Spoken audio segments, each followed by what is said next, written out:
Hello friends, स्वागत है आप सभी का हमारे इस यूट्यूब के चैतव्य क्लासेस में। डेली के एमसीक्यू सीरीज़ में आज हम लोग जो देखेंगे फिजिक्स का प्रकाश चैप्टर का क्वेश्चन जो है कुछ 20 से 30 क्वेश्चन इसके सॉल्व करेंगे। यहाँ से आपको आने वाले किसी भी एग्ज़ाम्स में साइंस से रिलेटेड अगर फिजिक्स का कोई सब्जेक्ट है तो उसमें आपको प्रकाश का जो चैप्टर है बहुत ही ज़्यादा महत्वपूर्ण योगदान रखता है। जितने भी क्वेश्चन है प्रीवियस ईयर ये क्वेश्चन है, और जो भी प्रीवियस ईयर क्वेश्चन है सभी यूपीएससी, बीपीएससी या फिर किसी न किसी स्टेट पीसीएस के क्वेश्चंस आपके लिए लाया गया है। चलिए स्टार्ट करते हैं क्वेश्चन यहीं से, और आप लोग इस क्लास के एंड तक बने रहिएगा, कोई स्किप मत करके जाइए, पूरा एंड तक देखिए, आपको लाभ जरूर होगा इसका। चलिए देखते हैं पहला नंबर क्वेश्चन क्या कहता है। निम्न में से किस विकिरण में ऊर्जा प्राप्ति क्वांटम सर्वाधिक होती है? इनमें से कौन सा विकिरण है जिनमें सबसे ज़्यादा ऊर्जा प्राप्ति होती है? कहा जाता है कि जिसका तरंगदैर्घ्य न्यूनतम रेंज वाली विकिरण में प्रति क्वांटम ऊर्जा सर्वाधिक होगी, यानी कि वैसा मान जिसका जो है तरंगदैर्घ्य न्यूनतम रेंज वाली विकिरण में प्रति क्वांटम के हिसाब से देखें तो सबसे ज़्यादा होगा। तो इसका जो आंसर हो जाएगा बी नंबर आंसर होगा 200 से 280, 200 से 280 जो इसका आंसर है 200 से 280 बिल्कुल सही आंसर है। चलिए आगे देखते हैं 2 नंबर क्वेश्चन। सौर विकिरण निम्न में से किस परास में दिखता है? जो सौर विकिरण है वो निम्न में से किस ऊर्जा के परास में दिखने को मिलता है? किसके बीच में? ए है 100 से 400 nm, बी है 400 से 700 nm, सी है 740 से 10,000 nm, और डी है उपयुक्त में से कोई नहीं। यानी कि यहाँ पे जो होगा सबसे ज़्यादा आंसर जो हमारा उपयुक्त माना जाएगा 400 से 700 nm। इसमें जो होता है प्रकाश का जो विकिरण है वो हमें अच्छे से दिखाई देता है। कहा जाता है कि पृथ्वी पे आने वाले जितने भी सौर विकिरण का प्रकाश होता है ये 100 नैनोमीटर से लेकर के 10⁻6 नैनोमीटर तक के विस्तृत है। और इस सौर विकिरण को परावैगनिक विकिरण, इस सौर विकिरण को क्या कहते हैं? परावैगनिक विकिरण या फिर दृश्य प्रकाश भी कहा जाता है, और इसका दूसरा नाम अवरक्त किरण भी है।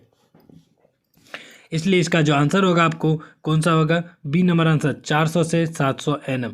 3 नंबर क्वेश्चन देखते हैं। दृश्य प्रकाश का धैर्यमान प्रसार होता है। दृश्य प्रकाश वैसा प्रकाश जिसकी मदद से हमें कोई भी चीज़ देखने को मिलता है, जिसकी मदद से हम कोई भी चीज़ देख सकते हैं। दृश्य प्रकाश जो होता है एक प्रकार का विद्युत चुंबकीय विकिरण का वह भाग होता है जो मानवीय आंख द्वारा वह पूरी तरीके से देखा जा सकता है। इसी को दृश्य प्रकाश धैर्यमान कहते हैं। दृश्य प्रकाश धैर्यमान क्या होगा? 200 से 900 nm, 250 से 850 nm, 300 से 800, 390 से 780। इसका जो आंसर होगा डी नंबर आंसर 390 से 780 nm के बीच जो उपयुक्त होता है कि 390 से 750 माना जाता है, लेकिन 750 आपको ऑप्शन में नहीं है, इसलिए सबसे करीबी आंसर हमारा डी जो है बिल्कुल सही है, 390 से 780 nm। चलिए आगे देखते हैं इसका क्वेश्चन आगे और क्या है। दृश्य स्पेक्ट्रम के तरंगदैर्घ्य की सीमा क्या होती है? दृश्य स्पेक्ट्रम की तरंगदैर्घ्य की सीमा क्या होती है? 1300 से 3900, 3900 से 7600 यानी 7600, सी 7800 से 8200, और डी कहता है 8500 से 9800। इसका जो आंसर होगा 3900 ए से 7600 ए के बीच दृश्य प्रकाश का मान होता है। ए मतलब एंगस्ट्रम होगा। यहाँ पे जो ए आपको दिख रहा है एक प्रकार का एंगस्ट्रम है दृश्य स्पेक्ट्रम को। चलिए 5 नंबर क्वेश्चन देखते हैं। 5 नंबर क्वेश्चन क्या कहता है? मानव आंख दृश्य प्रकाश की जिस तरंगदैर्घ्य के लिए सर्वाधिक सुग्राही होता है वह है, मानव आंख जिस प्रकार के तरंगदैर्घ्य के लिए सबसे ज़्यादा सुग्राही होता है वह कौन सा है? 650 एंगस्ट्रॉम, 450 यानी 45 एंगस्ट्रॉम, 5500 एंगस्ट्रॉम, और डी है 700 यानी 7500 एंगस्ट्रॉम, 7500। इसका जो आंसर होगा 5500 एंगस्ट्रॉम जो बिल्कुल सही आंसर होगा। इसको शॉर्ट में देखें तो 555 nm बोला जाता है, 555 nm के तौर पे इसे बोला जाता है। nm यानी कि नैनोमीटर, nm यानी कि नैनोमीटर होता है। आपको पहले ही बता दिया गया दृश्य प्रकाश कितना के बीच में होता है। चलिए 6 नंबर क्वेश्चन देखते हैं। प्रकाश विकिरण की प्रकृति होती है, प्रकाश जो विकिरण होता है इसकी प्रकृति क्या होती है? तरंग के समान, बी है कण के समान, सी है तरंग एवं कण दोनों के समान, और डी है तरंग एवं कण किसी के समान नहीं। प्रकाश तरंग जो होता है आपको बता दें तो प्रकाश जो होता है, प्रकाश हमेशा दोहरी प्रकृति के आधार पर काम करता है। कभी जो इसका कण का मान होता है समान, तथा कभी तरंग के समान होता है। इसमें से आपको देख ले, जैसे कि विद्युतीकरण हो गया, विवर्तन हो गया, ध्रुवन हो गया, ये जो है प्रकाश का जो प्रकृति का यहाँ पे तरंग के मान करके काम करता है। वहीं अगर देख ले विद्युत प्रभाव, कंपटन प्रभाव आदि, इस प्रकार के प्रभाव जो होते हैं प्रकाश के लिए कण के समान कार्य करता है, एक तरंग के समान और कुछ कण के समान कार्य करता है। इसलिए जिसका आंसर होगा दोनों के समान कार्य कर रहा है, इसलिए सी नंबर आंसर बिल्कुल सही होगा, सी नंबर। 7 नंबर क्वेश्चन देखते हैं कि प्रकाश सीधी रेखा में चलता प्रतीत होता है, क्यों? प्रकाश जो हमें, जब भी प्रकाश हमें आता दिखाई देता है, ये हमें सीधा दिखता है, ऐसा क्यों होता है? ऐसा जो होता है, इसका चलिए ऑप्शन देखते हैं। यह छोटे कणों से बना होता है, प्रकाश का वेग बहुत अधिक होता है, प्रकाश का तरंग दैर्घ्य बहुत छोटा है, और प्रकाश अपने चारों ओर से परावर्तित होता है। इसमें से क्या हो जाए आंसर? इसका जो मेन बात है यहाँ पे, प्रकाश का तरंग दैर्घ्य बहुत छोटा होता है, इसी के कारण से ये हमें सीधा आते हुए प्रतीत होता है, और इसी कारण से क्या होता है कि विवर्तन बहुत कम होता है, जिसके कारण से सीधा दिखता है। तो क्या हो जाएगा? प्रकाश का तरंग दैर्घ्य बहुत छोटा होता है, सी नंबर आंसर जो बिल्कुल सही आंसर है। फ्रेंड्स, अगर आप लोगों को ये क्लास अच्छा लगता है तो आप ज़रूर इस क्लास को किसी अपने फ्रेंड्स, भाई बहन, किसी के पास इस क्लास को शेयर जरूर कर दें। और अगर आप नए हैं तो कोशिश करिए, अगर आपको क्लास अच्छा लग रहा है तो सब्सक्राइब जरूर करिए, क्योंकि हमारे द्वारा प्रत्येक दिन MCQs की सीरीज़ लाया जाता है, जो आपके आने वाले किसी भी एग्ज़ाम्स में, चाहे स्टेट PCS हो, सीटेट हो, DLED हो, बिहार SSC का एग्ज़ाम हो, बिहार दरोगा को, बिहार में किसी भी प्रकार के एग्ज़ाम्स हो, और किसी भी स्टेट से रिलेटेड। आपको पता है साइंस का जो अभी बीते दिनों में प्रत्येक क्वेश्चंस में आपको देखा जा रहा है, प्रत्येक एग्जाम्स में साइंस का वेटेज ज़्यादा दिख रहा है, और साइंस में भी फिजिक्स, केमिस्ट्री, बायोलॉजी, और ज़्यादा तक फिजिक्स और बायोलॉजी, क्योंकि इसका जो फिजिक्स और बायोलॉजी जो है हमारे दैनिक जीवन में ज़्यादातर यूज आता है, और साथ साथ इसके साथ साथ ही केमिस्ट्री भी, जिनमें कि बहुत सारी चीज़ हम देखें यूज करते हैं, उनका यूज किस प्रकार से करते हैं। इसलिए ये सब्जेक्ट जो है हमारे लिए, साइंस, कोई भी एग्ज़ाम में ज़्यादा महत्वपूर्ण प्रभाव डाल रहा है। इसीलिए आप इस क्लास को ज़रूर करें। आप यहाँ करें या फिर किसी और भी चैनल पे कर सकते हैं। आप कोई भी टीचर जहाँ से आपको समझ में आता है उस क्लास को आप ज़रूर लगाएं, क्योंकि साइंस बहुत ही ज़रूरी हो गया अभी किसी भी एग्जाम्स में। चलिए 8 नंबर क्वेश्चन देखते हैं। निम्नलिखित में किसका वेग अधिकतम होता है? सबसे ज़्यादा वेग इसमें से किसका है? कॉस्मिक किरण का, प्रकाश का, और सी है आपको इलेक्ट्रॉन का, और डी है प्राध्वनिक तरंग का। तो सबसे ज़्यादा जो है वेग किसका होता है? सबसे ज़्यादा वेग आपको प्रकाश का होता है। सबसे ज़्यादा वेग किसका होता है? प्रकाश का। आपको याद रहे कि प्रकाश जो तरंग है, एक ऐसा तरंग है जो निर्वात से, यानी कि अगर कुछ भी ना हो फिर भी प्रकाश तरंग वहाँ पे जो निर्वात में तो ये और भी ज़्यादा स्पीड करता है। वहीं अगर ध्वनि तरंग का बात कर ले तो ध्वनि तरंग निर्वात में बिल्कुल स्पीड नहीं चलता है, तो इसलिए इसका आंसर क्या होगा? प्रकाश किरण। चलिए 9 नंबर क्वेश्चन देखते हैं। निम्नलिखित में से कौन सा कथन सत्य है? ए है प्रकाश का वेग अधिक होता है, ध्वनि का वेग सबसे अधिक होता है, आकाशीय पिंडों का वेग सबसे अधिक होता है, रॉकेट का वेग सबसे अधिक होता है। चलिए सबसे पहले सबको मिला लेते हैं। प्रकाश का वेग जो होता है निर्वात में 3.0 इंटू 10⁸ होता है। प्रकाश का वेग कितना होता है? 3.0 इंटू 10⁸। लिख लीजिए 3.0 इंटू 10⁸ मीटर पर सेकेंड। क्या लिखिएगा? मीटर पर सेकेंड। ये प्रकाश का वेग होता है। वहीं अगर ध्वनि का वेग देखें, इसको मिटा रहे हैं, अब ध्वनि का लिख रहे हैं। ध्वनि का वेग देखिए अगर वायु में भी तो 332 मीटर पर सेकेंड। कितना? 332 मीटर पर सेकेंड होता है। ध्वनि का कितना होता है? 332 मीटर पर सेकेंड होता है। वहीं प्रकाश का वेग पानी में देखिए, अभी हम निर्वात में देखे थे, जब पानी में ये चलता है तो 2.25 इंटू 10⁸ मीटर पर सेकेंड। कितना? 2.25 इंटू 10⁸। याद रखिएगा निर्वात में 3.0 और पानी में 2.25। वहीं अगर कांच में देखें तो 2.0, सिर्फ इसको मिटा दीजिए, 2.0 इंटू 10⁸ मीटर पर सेकेंड की स्पीड से ये चलता है। इसलिए इसका जो आंसर होगा सबसे ज़्यादा स्पीड जो चलेगा, कौन चलेगा? आप समझ गए होंगे इसमें इसका आंसर क्या होगा। प्रकाश का वेग अधिक होता है, सबसे ज़्यादा जो होता है प्रकाश का वेग होता है। चलिए प्रकाश का शून्यावकाश में वेग अनुमानतः होता है शून्य अवकाश में, यानी कि निर्वात में क्या होता है प्रकाश में। अभी जस्ट बाय 3.0 इंटू 10⁸ मीटर पर सेकेंड। आप देखिए 3.0 नहीं थी, इसका मतलब कुछ नहीं, 3 इंटू 10⁸ मीटर पर सेकेंड कहाँ पे दिया गया, ये याद रखिएगा। आपको मिस्टेक हो गया यहाँ पे, जहाँ भी 8 दिया, 10 दिया, 8 दिया, 8 दिया, ये सभी पावर के तौर पर है, ये सभी किस पे, स्क्वायर पे, इसलिए आप इसको थोड़ा सा देख लीजिएगा। तो 3.3 इंटू 10⁸ मीटर पर सेकेंड आपको बी नंबर में दिख रहा है, इसका आंसर बिल्कुल सही है, बी नंबर 3 इंटू 10⁸ मीटर पर सेकेंड। प्रकाश की गति है, प्रकाश की गति जब कुछ नहीं पूछ रहा है तो इसका मतलब निर्वात में पूछ रहा है, और निर्वात में प्रकाश की गति क्या है आप ये कमेंट बॉक्स में बताएं। इसका आंसर आप कमेंट बॉक्स में खुद दें, क्योंकि अभी जस्ट इसके ऊपर वाला जो क्वेश्चन है वो हम बता चुके हैं। चलिए 12 नंबर क्वेश्चन देखते हैं। प्रकाश का वेग अधिकतम होता है, सबसे ज़्यादा किस में होता है, हीरा में, पानी में, और बी सी है निर्वात में, और डी है हाइड्रोजन में। आपको पहले बता चुके हैं जो प्रकाश का वेग होगा सबसे ज़्यादा किस में होगा। आपको बता दें प्रकाश का वेग हीरा में कितना होता है, 2.99, या फिर 1.24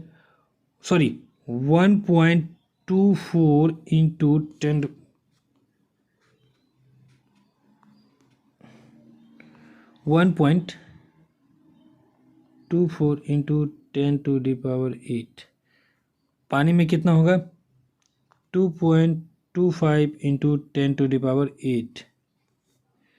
चलिए निर्वात में क्या होगा, 3.0 इंटू 10⁸ मीटर पर सेकेंड, सब में लगा लीजिएगा मीटर पर सेकेंड। वहीं हाइड्रोजन देखिए तो 2.98 इंटू 10⁸ मीटर पर सेकेंड। आप खुद को पता चल जाएगा यहाँ पे सबसे ज़्यादा स्पीड किस में, सबसे ज़्यादा स्पीड किस में होगा, निर्वात में। प्रकाश की चाल सबसे ज़्यादा किस में, निर्वात में। चलिए 13 नंबर क्वेश्चन देखते हैं। प्रकाश की गति किसके बीच से जाते हुए न्यूनतम होगी, किसके बीच से जाते हुए न्यूनतम होगी, निर्वात तो हो नहीं सकता, ये नहीं होगा आंसर, क्योंकि इसमें सबसे ज़्यादा होगा। कांच में कितना होता है, 2.0 इंटू 10⁻⁷, 2.0 कांच में कितना, 2.0 इंटू 10⁸ मीटर पर सेकेंड आप लगा लीजिए। जल में कितना होता है, 2.25 होता है, और वायु में कितना होता है ये आपको पहले भी बता चुके हैं। वायु में कितना होता है आप कमेंट में बताइए, वायु में कितना होता है। तो इसका जो आंसर होगा कांच होगा, इसका आंसर क्या हो जाएगा, कांच हो जाएगा। कांच में प्रकाश की गति जो है सबसे धीमी होगी, ऑप्शन के अनुसार अगर देखा जाए। वही 14 नंबर क्वेश्चन देखते हैं। सूर्य के प्रकाश को धरती की सतह पर पहुंचने में लगने वाला समय है लगभग, सूर्य के प्रकाश को धरती पे पहुंचने में कितना समय लगता है, 4.2 सेकेंड, 4.8, 8.5, 3.6, 8.5 सेकेंड लगता है। कितना लगता है, 8.5 सेकेंड, जिसको 8.3 मिनट भी बोला जाता है। चलिए आगे देखते हैं, पर 15 नंबर क्वेश्चन देखते हैं।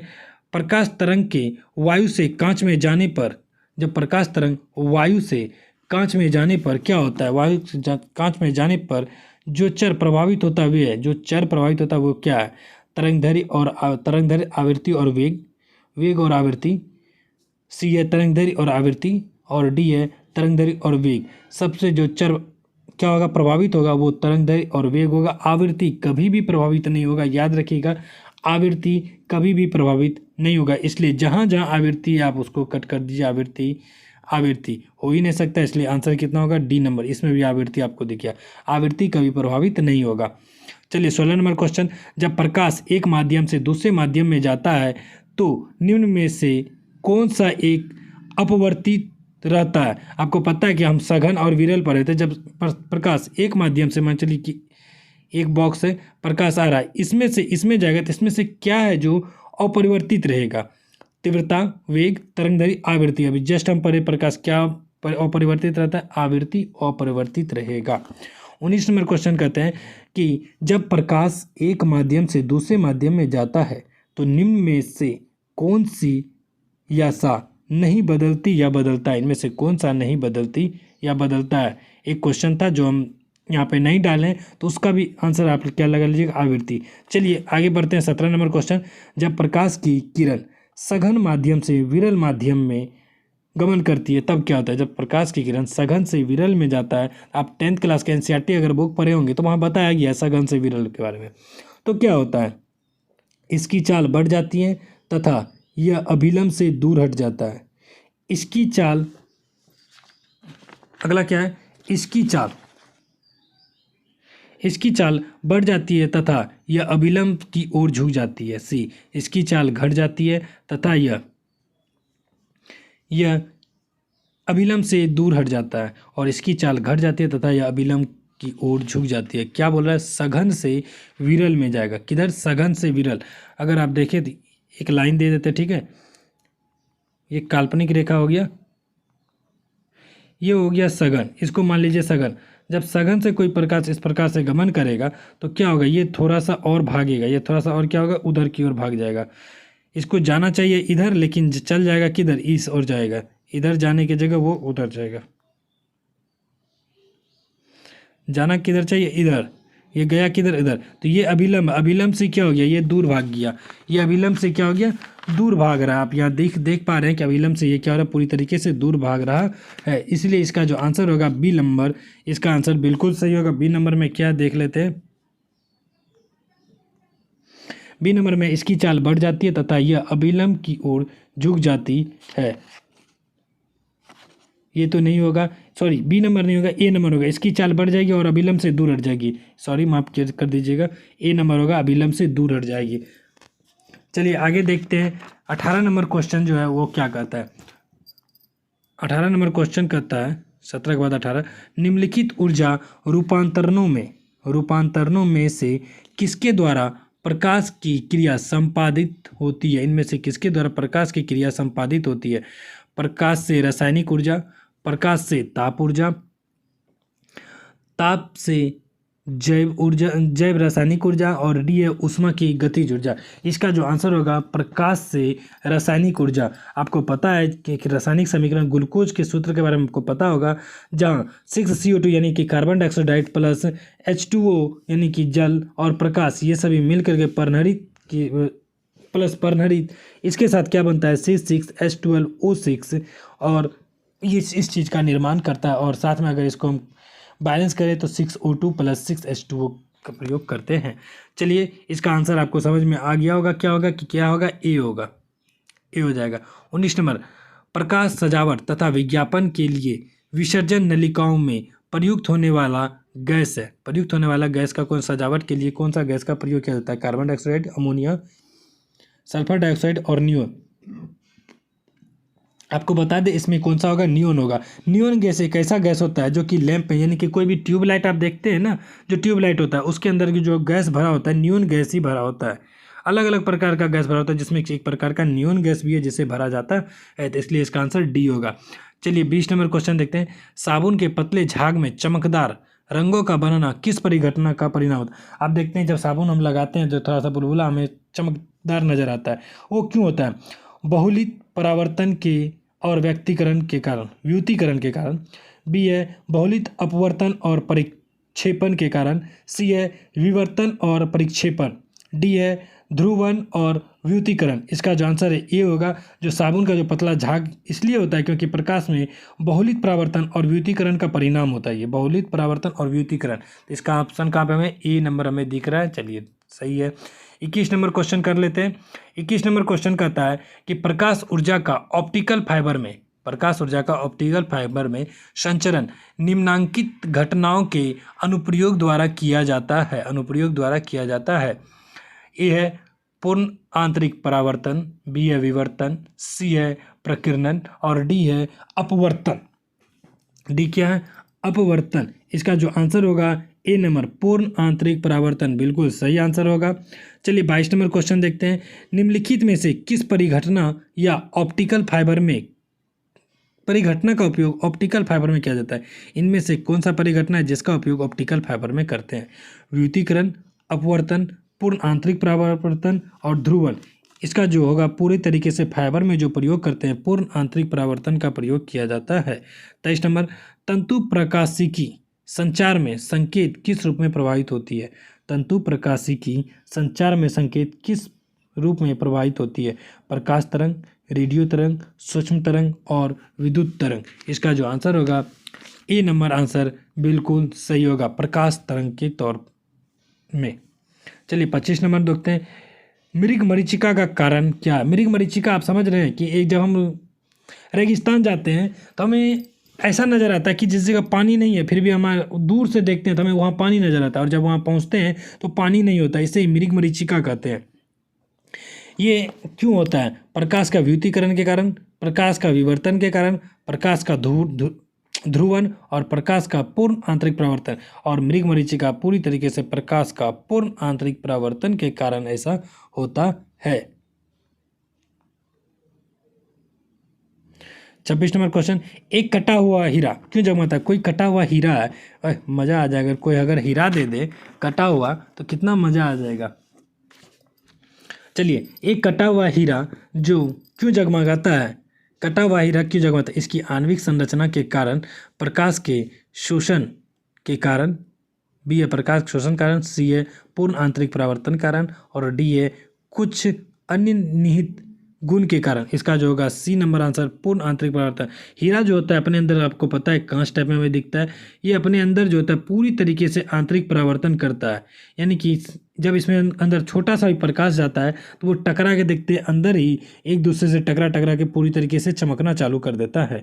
चलिए 27 नंबर क्वेश्चन देखते हैं क्या कहता है। किसी वस्तु के त्रिविमीय प्रतिरूप की अंकित तथा पुनरावृत्ति करने की तकनीक का नाम है। किसी वस्तु उसका त्रिविमीय 3 डायमेंशनल प्रतिबिंब बना रहे हैं। अगर किसी भी चीज़ का 3 डायमेंशनल प्रतिबिंब बनाए तो उसका नाम क्या होता है? ऑडियोग्राफ, लेक्सिकोग्राफ, फोटोग्राफ या हेलोग्राफी। इसका जो प्रयोग होता है हेलोग्राफी एक प्रकार का ऐसा तकनीक होता है, लेजर तकनीक होता है। इसके द्वारा फोटोग्राफी से किसी भी वस्तु का त्रिविमीय चित्र बनाया जाता है, और होलोग्राफी ध्वनि, प्रकाश या किसी भी तरंग के साथ कार्य कर सकती है। इसलिए इसका जो आंसर होगा क्या होगा? होलोग्राफी हो जाएगा। डी नंबर आंसर बिल्कुल सही होगा। चलिए 28 नंबर क्वेश्चन देखते हैं। एक इलेक्ट्रॉनिक पुंज को फास्फोरस कोटेड पर्दे पर फोकस कर प्रतिबिंबों को पर्दे पर जनित करना कहलाता है। किसी भी कहता है कि एक इलेक्ट्रॉनिक पुंज को फास्फोरस कोटेड पर्दे, यानी कि पर्दा है उस पर फास्फोरस लगा हुआ है, उस पर फोकस करने के लिए प्रतिबिंब को जो पर्दे है उस पर जनित करना क्या कहलाता है? Master scan, total scan, roster scan या फिर डी है रडार स्कैन। इसका जो प्रयोग होता है CRT के तौर पे देखते हैं, इसको कहते हैं कैथोड रे ट्यूब, इसी के तौर पे किया जाता है। इसलिए इसका आंसर क्या था? Roster scan. क्या हो जाएगा? Roster scan. C number answer बिल्कुल सही है। 29 नंबर, रमन प्रभाव का प्रकाश की उन किरणों से संबंध है जो आर पार जाती है। रमन प्रभाव, दोस्तों अब बता दें, रमन जो ये जो वैज्ञानिक रमन थे हमारे देश के बहुत ही जाने माने वैज्ञानिक रहे थे। इन्होंने रमन प्रभाव प्रकाश की में खोज की, जिसका नाम रमन प्रभाव रखा गया। इसी के लिए इन्होंने नोबेल पुरस्कार भी दिया गया। आप बताइएगा कि नोबेल पुरस्कार इन्हें कब दिया गया था? अब जो ऑप्शन है उसको देखते हैं कि आर पार जाती है केवल द्रव्यों के, केवल प्रिज्मों के, केवल हीरो के, सभी पारदर्शी माध्यम के। इसका जो आंसर होगा, रमन प्रभाव ने सभी पारदर्शी माध्यमों के बारे में इन्होंने बताया था कि प्रकाश का किरण सभी पारदर्शी माध्यमों से वो गुजरता है। वही 30 नंबर क्वेश्चन देखते हैं। ध्वनि के पुनरुत्पाद के लिए एक CD यानी कि कॉम्पैक्ट डिस्क ऑडियो प्लेयर में प्रयुक्त होता है। किसी भी ध्वनि के प्रयुक्त ऑडियो प्लेयर में किस चीज़ का प्रयोग किया जाता है? कार्टस क्रिस्टल का, टाइटेनियम नीडल का, लेज़र बीम का, और बेरियम टाइटेनिक सिरेमिक का। CD प्लेयर में हम देखते हैं कि ज़्यादातर लेंस इसमें जो प्रयुक्त होता है, लेंस परावैंगनिक लेंसर प्रकाश की उत्सर्जित करता है। परावैंगनिक लेंसर जो होता है प्रकाश को उत्सर्जित करता है, जो कि JCD की चमकदार सतह होती है और परावर्तित होकर ध्वनि उत्पन्न करने लगती है। ये किस चीज़ से होता है? लेज़र बीम के कारण होता है। किसके कारण? लेज़र बीम के कारण। सी नंबर आंसर बिल्कुल सही है। वही देखते हैं 31 नंबर, दूरदर्शन के संकेत एक निश्चित दूरी के बाद नहीं मिल सकती है, क्योंकि कोई भी दूरदर्शन का दूरी जो होता है एक निश्चित संकेत के बाद हमें प्राप्त नहीं होने लगता है। इसका रीजन क्या है? संकेत दुर्बल है, एंटीना दुर्बल है, वायु संकेत को शोषित कर लेती है, और पृथ्वी की सतह या फिर वक्राकार है। इसका जो आंसर होगा डी नंबर, पृथ्वी की सतह क्या है? वक्राकार। जो हम देखते हैं कि पृथ्वी की सतह, यहाँ पे सैटेलाइट है, अगर सैटेलाइट किसी भी प्रकार से देगा तो ये यहाँ से लेकर के यहाँ तक दे, इस पार तो नहीं दे पाएगा ना। तो पृथ्वी की सतह वक्राकार होने के कारण ऐसा देखने को मिलता है। क्या पृथ्वी की सतह वक्राकार है, इसी के कारण ऐसा नहीं हो पाता है। धन्यवाद फ्रेंड्स। आज का क्लास थोड़ा लंबा हो गया है, 24 मिनट का लगभग क्लास हो चुका है अभी तक में। बहुत सारा क्वेश्चन अभी इस चैप्टर का बचा हुआ है, इसीलिए इतना ही पे हम क्लास छोड़ते हैं। इसका एक और क्लास लाएंगे प्रकाश का आपको इसलिए इतना ज़्यादा क्वेश्चन देखने को मिल रहा है क्योंकि यहाँ से जो बहुत ही ज़्यादा क्वेश्चंस जो एग्ज़ाम में पूछा जाता है, इसीलिए इतना ये क्वेश्चन हम अभी कर रहे हैं। क्योंकि अगर ज़्यादा हम कर लेंगे तो थोड़ा वो भी याद रहेगा नहीं रहेगा, ये भी प्रॉब्लम होता है। बाकी आपको अगर ये क्लास अच्छा लगा हो तो आप इस क्लास को ज़रूर शेयर कर दीजिए अपने दोस्तों के बीच, ताकि वो भी आपके साथ अच्छे तरीके से जानकारी प्राप्त कर सकें। धन्यवाद, मिलते हैं हम लोग अगले क्लास में।